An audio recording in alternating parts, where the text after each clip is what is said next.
وقال الذين كفروا لرسلهم لنخرجنكم من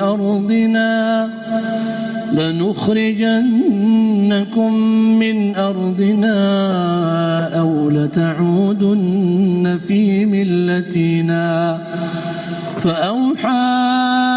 إليهم ربهم لنهلكن الظالمين ولنسكننكم الأرض من بعدهم ذلك لمن خاف مقامي وخاف وعيد واستفتحوا وخاب كل جبار عنيد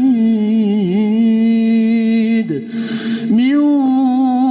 ورائهم جهنم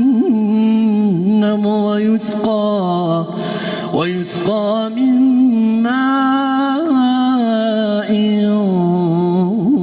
صديد يتجرعه ولا يكاد يسيغه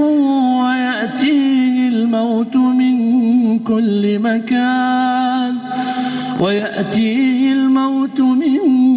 كل مكان وما هو بميت ومن وراء